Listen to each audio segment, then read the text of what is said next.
दोस्तों नमस्कार। मैं ना सोनांचली कथा कहानी और उपन्यास के इस अंक के साथ पुनः हाजिर हूँ। दोस्तों इस समय हम लोग सुन रहे हैं उपन्यास कितने पाकिस्तान, जिसे लिखा है कमलेश्वर ने। दोस्तों अब तक मैं इस उपन्यास के 36 भागों का वाचन अपने वाचन के पिछले क्रम में कर चुका हूँ। अब लीजिए सुनिए उपन्यास कितने पाकिस्तान के 37वें भाग का वाचन मेरे अर्थात ना सोनांचली के स्वर में। वह शाम भी आ ही गई। दोनों घरों में लानत मलामत गाली गलौज के गीत गाए गए। थोड़ी बहुत मारपीट का नाच भी हुआ। फिर जो होना था वही हुआ। परवीन सुल्ताना उर्फ परी उर्फ विद्या बेगम नदीम खान बन गई। बेगम परी को अपनी जिंदगी से कोई गिला नहीं था। अपने शहर फतेहगढ़ की दहशत और रोहतक रोड पर हो सकने वाली मौत के सामने सब मुनासिब था। और आज जब लायलपुर में जिंदगी सामने थी तब तो सब कुछ मुनासिब था ही। पड़ोसी नादिरा बेगम तो शादी के जश्न में शामिल होने, बहू की बलाएं लेने और पंजाब की जमीन में नार गाड़े जाने की दुआएं देने आई थी। हाथ में फिरोजे की अंगूठी, कान में फिरोजे के कुंडल, नाक में फिरोजे की कील और उसी रंग का रेशमी गरारा जिसमें उनके कूल्हे पंचक्की के पाटों की तरह रगड़ खा रहे थे। उन्होंने जूतम पैजार का नजारा देखा तो बिगड़ उठी। अरे यह क्या कर रहे हो तुम लाला लोग? दालिए कहीं के, बहुत हो गया खून खराबा। अब तो चैन से जिंदगी शुरू करो। मैं तो जश्न मनाने और दुआएं देने आई थी। न सही नूर पुलाव, सीरमाल और कोरमे की दावत। यह औरत को इज्जत दिए जाने का दिन है, इसका तो ख्याल करो। तब नदीम साहब की बड़ी बीबी ने सुबकियों, बददुआओं और कोसनों के बीच कहा था, यह तो हिंदू आइन है, नापाक है। नहीं, घोड़े का मुंह, आग की लपट और औरत की कोख कभी नापाक नहीं होती। और बरसों बाद तलक परी उर्फ विद्या अपनी कोख को लिए अल्लाह का शुक्र अदा करती रही। हालांकि उसकी कमर में सलवटें तो नहीं पड़ी, पर नदीम साहब ने उसे भरपूर मोहब्बत और इज्जत दी। परी ने भी उन्हें 3 औलादें दी।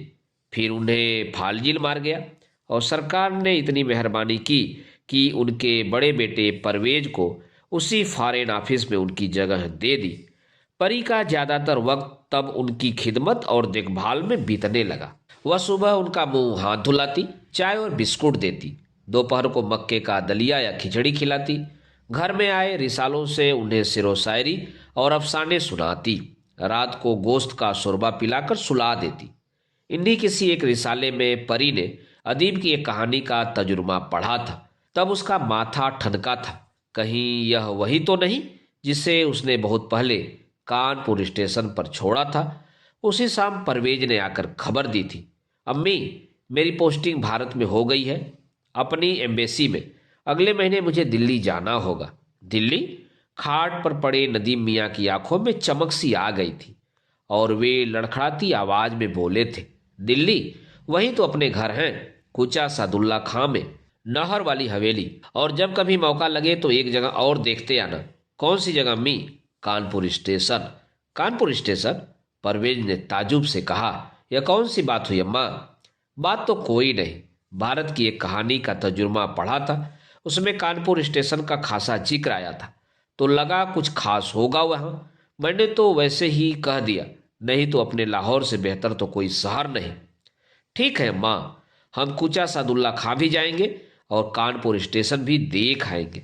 हाँ बेटे, अपने घरों को अच्छी तरह प्यार से देखना, नदीम ने लड़खड़ाती आवाज में कहा।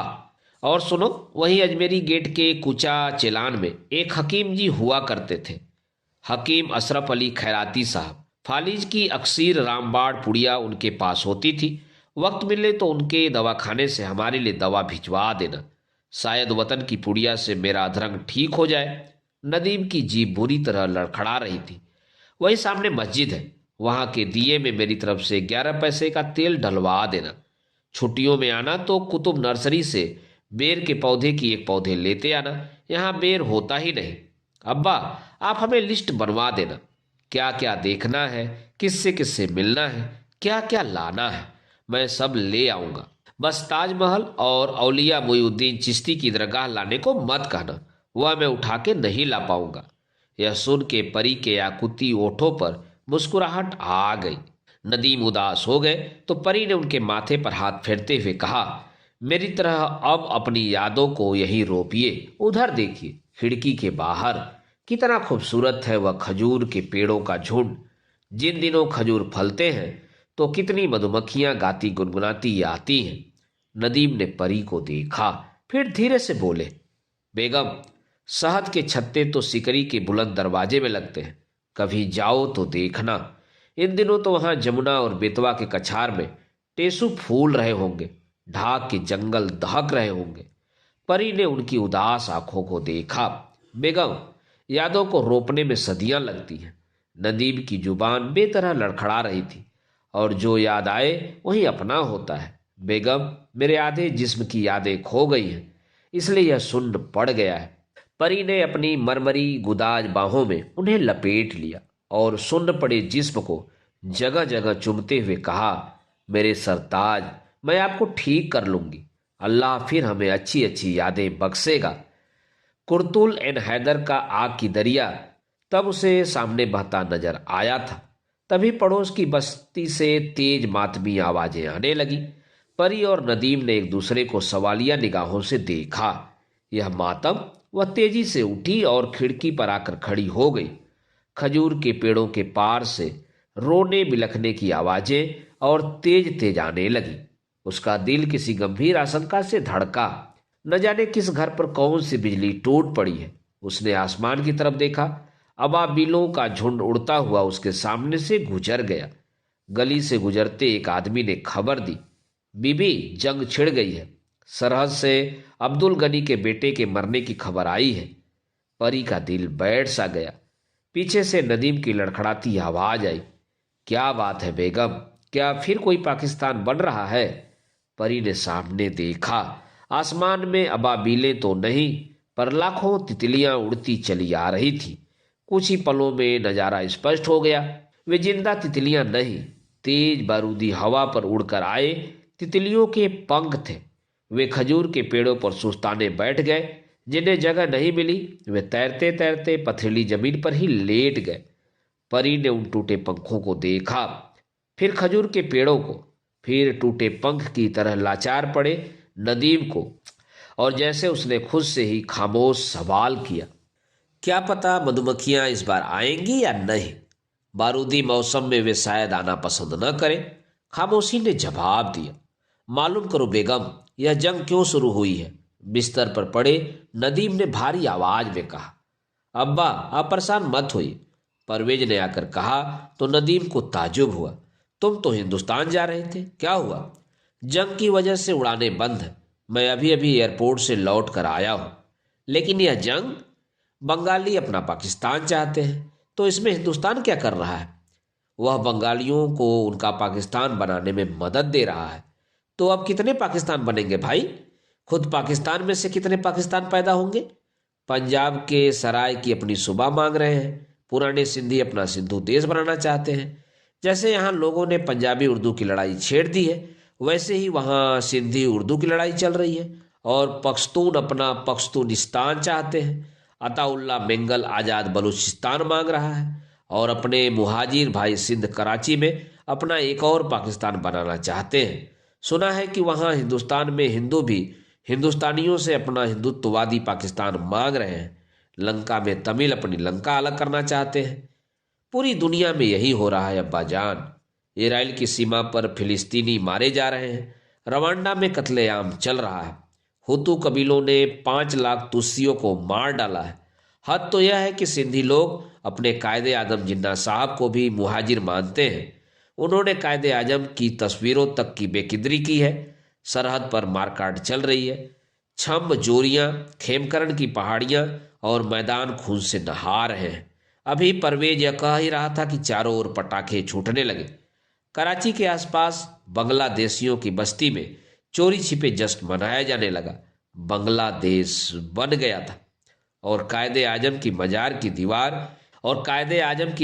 दीवार किसी टोबा टेक सिंह ने यह इबारत लिख दी थी, कायदे आजम, आपका आधा एहसान हमने उतार दिया। और उधर बांग्लादेश के बंकरों से नंगी नौजवान लड़कियों की कतारें निकल रही थी। उनकी कोखें खून से सूखे चकत्तों से सनी हुई थी। वे चलती फिरती मुद्दार मूर्तियों में बदल गई थी। उन्हें देखकर दूसरा टोबा सिंह लखनऊ का मुद्रा राक्षस चीखा सा, वह हंसियों, यही है तुम्हारी हार और जीत की निशानियां। युद्ध कहीं भी हो, किसी जमीन पर हो, किसी भी वजह से हो, यही होता है। और उसने अदीब को अपनी कहानी का मसविदा थमा दिया। पढ़ो, इसे जोर से पढ़ो, ताकि दुनिया का हर इंसान इसे सुने। पढ़ो, यही हर सरहद पर होता है। और अदीब ने आसपास का सामान सरकाकर उस मसविदे को पढ़ना शुरू किया। पत्नी चुपचाप अपने बाल संवारती रही। उसके बाद उसने सावधानी से अपने ओठों को रंगा और उंगली में बचा रंग अपने मुलायम गालों पर रगड़ने लगी। अचानक तभी एक साथ कई धमाके हुए। कमरे की खिड़की का शीशा टूटकर नीचे आ गिरा। इधर उधर से धमाकों और चीख पुकार का शोर आता रहा। कभी मोर्टार, कभी गोलियां, कभी बम। फिर उसके बाद मौत की खामोशी। बस्ती खाली हो चुकी थी। जिन्हें भागने का मौका नहीं मिला वे कहीं छिपने की कोशिश में थे। धमाके फिर हुए। पति ने कहा, मेरी समझ में नहीं आता कि जब हमारी तरफ की फौज उनसे मुकाबला नहीं कर रही है तो फिर वे लोग इस तरह गोलाबारी क्यों कर रहे हैं। उनकी मर्जी, पत्नी ने लापरवाही से कहा। यह भी मुमकिन है कि वे लोग सिर्फ यह बताने के लिए गोलाबारी कर रहे हो कि वे आ रहे हैं। आखिर वे यहाँ बाजे बजाते हुए तो नहीं आएंगे। कई घंटे बाद बाहर कुछ आहटें हुई। पति ने कहा, वे आ गए। दरवाजे पर कई छाएं दिखाई दी। वर्दी वाला अफसर अंदर आया और पति से बोला, डरने या भागने की जरूरत नहीं है। अगर तुमने हमारी मदद अच्छी तरह की तो हम तुम्हें कुछ इनाम भी देंगे। इसी बीच पीछे के कुछ सैनिकों में हलचल हुई। शायद और ज्यादा लोग आ गए थे। वे चिल्लाए, हे औरत, औरत। बीबी थोड़ी बिचली सी हुई, फिर संभल गई। सधी आवाज में उसने वर्दी वाले अफसर से पूछा, यह तुम्हारे ही सिपाही हैं? हाँ। क्या तुम इन्हें अनुशासन में नहीं रख सकते? बीबी ने कहा। सैनिक जैसे उत्तेजित होकर आगे लपके। अफसर उनकी ओर तेजी से पलटा और कड़कती आवाज में उसने सैनिकों को नियंत्रित रहने का आदेश दिया। सैनिकों में क्षोभ उमड़ आया। हमने इस इलाके को जीता है, यह लूट का माल है, हम इसे लेंगे। वे चिल्लाए, बाहर निकल जाओ। अफसर दहाड़ा। सैनिक धीरे धीरे पीछे हटते हुए बाहर निकल गए। बाहर निकलकर किसी एक ने उस औरत और अफसर को लेकर भोड़ी सी गाली दी। क्षुब्ध अफसर लपक कर बाहर आया, लेकिन तब तक वे सभी कहीं गायब हो चुके थे। अफसर उस औरत की ओर लौटा। अब उसे अचानक लगा कि उस कमरे में कोई औरत है और वह एक विजेता सैनिक अफसर है। औरत की ओर उसने ध्यान से देखा। औरत का चेहरा भावशून्य था, पलकें भी नहीं झपक रही थी। उसने फिर उसे देखा। उसके बालों और कपड़ों पर गर्द थी, लेकिन औरत कम खूबसूरत नहीं थी। अफसर उसकी ओर बढ़ा और उसके बालों और कपड़ों पर पड़ी गर्द उसने झाड़नी शुरू कर दी। औरत के चेहरे से लेकर उसके शरीर तक में कोई जुम्बिश नहीं हुई। तभी उसकी निगाह उसके पति पर पड़ी। वह उसके पति पर गरजा, अबे गधे, मेरी सूरत क्या देख रहा है? घर में जो भी खाने का सामान है लेकर आ। पति तेजी से अंदर की ओर लपका। तभी उसने फिर कहा, और देखो, भागने की कोशिश मत करना, वरना सारी बस्ती में मेरी फौज मौजूद है, गोली मार दी जाएगी। पति आदेश सुनकर अंदर चला गया। उसके जाते ही जैसे ही वह मूरत की तरह खड़ी औरत हिली, अफसर ने देखा वह कुछ और ज्यादा हिली और फिर सहसा बाहर की ओर भागी। पलक पलक मारते ही अफसर उसकी ओर झपटा और उसने उसे कमर से पकड़ लिया। औरत ने अफसर की कलाई में दांत गड़ा दिए। अफसर ने उसकी कमर पर एक घूंसा मारा। औरत चीखी नहीं, कराही भी नहीं। उसने दोनों हाथों के नखुनों से उसका चेहरा खरोच डाला, लेकिन जल्दी ही जैसे तैसे उस लंबे चौड़े अफसर ने उसे काबू में ले लिया। उसके हाथ पीछे जकड़ लिए। इस हालात में औरत की छातियों का उभार और ज्यादा पुरकस हो उठा। अफसर ने उसके सारे कपड़े नोच डाले। एक एक धज्जी उसने चीर कर फेंक दी। वह बेहद उत्तेजित हो चुका था। उसने औरत को उठाकर नीचे कर लिया और फिर अफसर ने औरत के नंगे शरीर को दो एक बार जोर जोर से भींचा और झटके से अलग करके उसे नीचे लुढ़का दिया। गिरी हुई औरत धीरे धीरे उठकर बैठ गई, वहीं फर्श पर ज्यों की त्यों। तभी उसका पति, जो दरवाजे के पास ठिठका खड़ा था, खाने की प्लेट लेकर अंदर आ गया। अफसर ने अपनी स्टेन गन उठाकर गोद में रख ली। उसके बाद वह खाने पर टूट पड़ा। खाने के बाद वह पानी पी ही रहा था कि दरवाजे पर फिर शोर उभरा। वही तमाम सैनिक फिर आ धमके। वे चीखने लगे, सर सर, हमें समूची बस्ती में सिर्फ 4 औरतें मिली, जो इस कदर बूढ़ी हैं कि कुत्ता भी उन्हें सूंघना नहीं चाहेगा। सर, आपका काम हो चुका, यह औरत हमें दे दीजिए। और वह अनावृता औरत उसी तरह बिना किसी झिझक के उठकर खड़ी हो गई थी। वह खूबसूरत औरत पुतली की तरह धीरे धीरे सैनिकों की ओर बढ़ रही थी। और तब तूफान आ गया। वे सारे के सारे एक साथ उस पर टूट पड़े। कितनी ही बाहों में होता हुआ औरत का सुनहला गुलाबी शरीर उनके बीच कभी कभी इस तरह चमक जाता जैसे बाढ़ के गंदले पानी में किसी बच्चे का खिलौना डूबता उतराता सा बह रहा हो। दूसरी सुबह वही वर्दी वाला अफसर लौटा। उसके साथ कुछ और ऐसे लोग थे जो बूथ की तरह काम कर रहे थे। उन्हीं में 2-3 पत्रकार थे। अफसर ने औरत को बताया, यह हमारे मुल्क के मुअज्जिज अंग्रेजी पत्रकार हैं। इनका कहा और लिखा दुनिया पढ़ती है, गुनती है। इन्हें तुम्हारा बयान चाहिए, समझी। टेप रिकॉर्डर चलने लगे। उस औरत का बयान दर्ज होने लगा।